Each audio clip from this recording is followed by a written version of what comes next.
Imagina un lienzo tan inmenso que desafía la perspectiva humana. Un lugar donde la tierra, quemada por el sol implacable, esconde secretos que permanecieron invisibles durante siglos, esperando pacientemente a que la humanidad conquistara los cielos para poder revelarse. Estamos hablando de dibujos colosales, arañas que no tejen, monos que bailan eternamente en la soledad del desierto, colibríes gigantes y extrañas figuras humanoides que parecen saludarnos desde un pasado remoto y olvidado. ¿Fueron estas líneas un calendario astronómico para marcar las estaciones? ¿Eran caminos sagrados dedicados al culto del agua? ¿O acaso, como sugieren las teorías más audaces, se trataba de pistas de aterrizaje para visitantes de otros mundos? Hoy, en Curiuniverso, viajamos al sur de Perú para caminar sobre la enigma más grande de la arqueología sudamericana. Prepárate para cuestionar lo que sabes sobre la historia antigua, porque vamos a desterrar la verdad, la ciencia y el misterio detrás de las líneas del Nazca. Para poder entender el porqué, primero debemos entender el dónde. Nos encontramos en las pampas de Humana, en el desierto de Nazca. Esto no es un lugar cualquiera, es uno de los rincones más áridos y secos de todo el planeta Tierra. Aquí, la lluvia es prácticamente un mito. Caen metros de litro de agua por metro cuadrado al año. Y es precisamente esta hostilidad climática la que ha permitido que el misterio sobreviva. A diferencia de las grandes pirámides de Egipto o las murallas de piedra de los incas, las líneas del Nazca no se construyeron ampliando material hacia el cielo, sino escarbando en la tierra. Es una técnica de ingeniería en nativo. El suelo de este desierto está cubierto de millones de agujeros de color marrón rojizo, oxidados por miles de años de exposición al sol. Los antiguos habitantes de la cultura Nazca descubrieron que si apartaban esa fina capa de piedras oscuras, debajo aparecía un suelo de color amarillo pálido, rico en yeso y cal. El contraste es visualmente impactante. Es como escribir en una pizarra gigante, pero lo que realmente asombra no es la técnica, que es sencilla, sino la escala y la precisión. ¿Cómo lograron trazar líneas rectas que se extienden por kilómetros sin desviarse ni un solo grado, sin tener tecnología moderna, ni drones ni GPS? Hablemos de los protagonistas de este escenario. Entre las más de 800 líneas rectas y 300 figuras geométricas destacan los biomorfos, representaciones de animales y plantas que nos dejan sin aliento. Tomemos por ejemplo el famoso colibrí. Esta figura tiene una longitud de 96 metros. Tomemos por ejemplo el famoso colibrí. Esta figura tiene una longitud de 96 metros. Para que se hagan una idea de la magnitud, es más grande que un avión comercial moderno. Sus alas están desplegadas en pleno vuelo, congeladas en el tiempo, apuntando hacia un horizonte que nunca alcanza. La proporción es tan perfecta que uno se pregunta, ¿quién era el espectador destinado a ver esto? Si estás de pie en el suelo, solo ves surcos en la tierra. Solo desde cientos de metros de altura, el colibrí cobra vida. Luego tenemos al mono, una figura espectacular de 135 metros con una característica fascinante. Su cola, una espiral perfecta. Un símbolo que se repite en muchas culturas antiguas representando el ciclo de la vida o el agua. Pero hay un detalle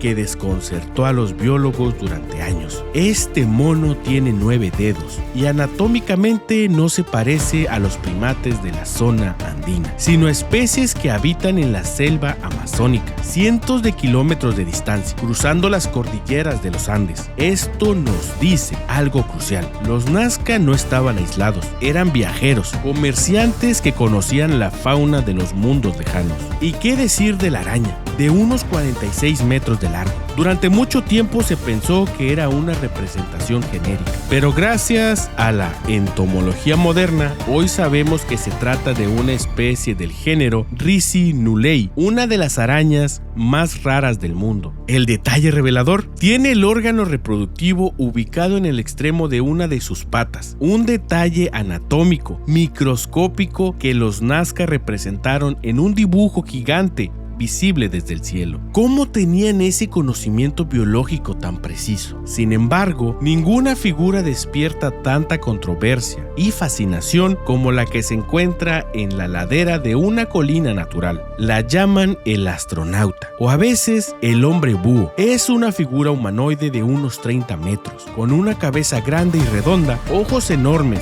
y lo que parece ser una mano levantada en señal de un saludo. Su extraña apariencia ha alimentado durante décadas las teorías de los antiguos astronautas. Para muchos es la prueba irrefutable de que fuimos visitados. Para los arqueólogos es probablemente la representación de un sacerdote o una deidad con una máscara ritual, pero la duda siempre queda flotando en el aire del desierto. ¿A quién están saludando? No podemos narrar la historia de Nazca sin rendir homenaje a su guardiana eterna, Maria Ricci. Esta matemática alemana llegó a Perú y se enamoró perdidamente del desierto. Dedicó su vida eterna hasta su muerte a estudiar y proteger las líneas. Los lugareños la llamaban la loca de la escoba, porque literalmente se la veía barriendo el desierto, quitando el polvo de las líneas para que no desaparecieran. Maria Ricci fue la principal defensora de la teoría astronómica. Ella estaba convencida de que las pampas de Nazca eran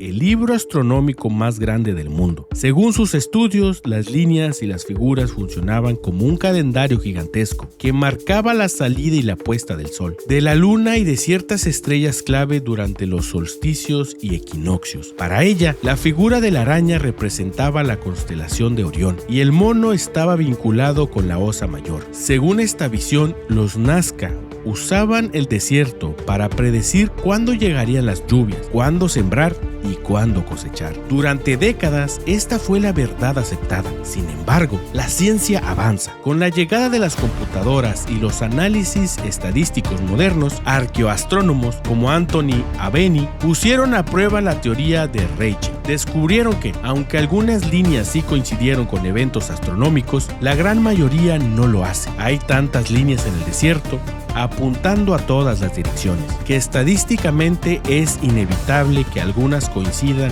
con estrellas por puro azar. Entonces, si no es un calendario gigante, ¿qué es? La respuesta más aceptada hoy en día por la comunidad científica nos baja de las estrellas y nos conecta con algo mucho más elemental y emergente: el agua. Recordemos dónde estamos, en un desierto brutal. Para la cultura nazca, el agua no era un recurso, era un milagro. Era la diferencia entre la vida y la muerte. Investigadores como Johann Reinhardt proponen que las líneas eran escenarios procesionales, no eran dibujos para ser vistos, sino caminos para ser trascendidos. Imaginen la escena: cientos de personas caminando en fila india, siguiendo el trazo geométrico de un trapecio o la espiral de un mono, cantando, orando, rompiendo vasijas de cerámica llenas de ofrendas en puntos estratégicos. Caminaban para rogar a los dioses de la montaña, los apus, que enviarían el agua desde las cumbres hacia los valles subterráneos. Las figuras no eran para los aliens,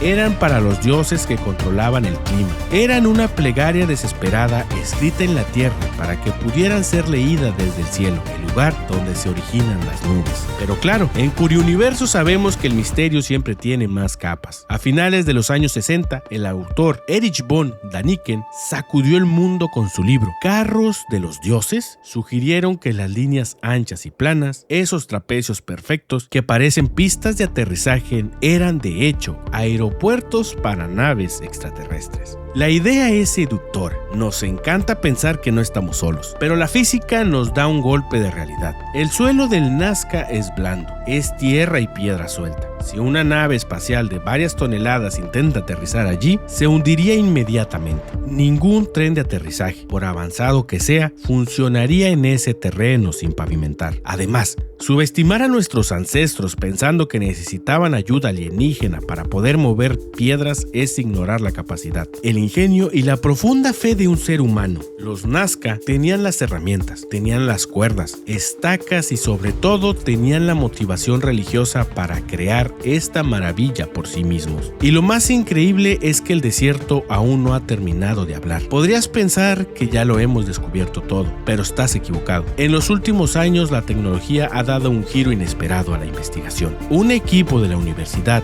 de Yamagata, Japón, utilizando satélites de alta resolución y algoritmos de inteligencia artificial de IBM, ha comenzado a escanear el desierto centímetro a centímetro. El resultado: han encontrado cientos de nuevos geoglifos que el ojo humano había pasado por alto. Estas nuevas figuras son diferentes, son más antiguas, más pequeñas y a menudo más extrañas.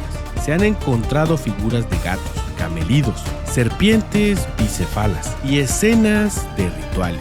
La inteligencia artificial es capaz de detectar sutiles variaciones en el terreno que nosotros no vemos, revelando que la práctica de dibujar en la tierra comenzó mucho antes de lo que creíamos, tal vez con la cultura Paracas, los antecesores de los Nazca. Estamos ante un libro de historia que se sigue escribiendo solo. Cada año aparecen nuevas páginas en la arena. Las líneas de Nazca son, en última instancia, un testamento de la perseverancia humana. Son el grito de una civilización que vivía al límite, luchando contra la sequía y que decidió plasmar su fe y sus miedos en el paisaje para la eternidad. Sobrevivieron a la caída de su propia civilización, sobrevivieron a la conquista española, al olvido y ahora sobreviven bajo nuestra atenta mirada. Tal vez nunca sepamos con certeza absoluta qué pasaba por la mente del sacerdote que ordenó trazar la primera línea, pero lo que sí sabemos es que lograron su objetivo: ser recordados. Nos obligaron a mirar hacia abajo para luego mirar hacia arriba, conectando la tierra con el cielo en el vínculo irrompible.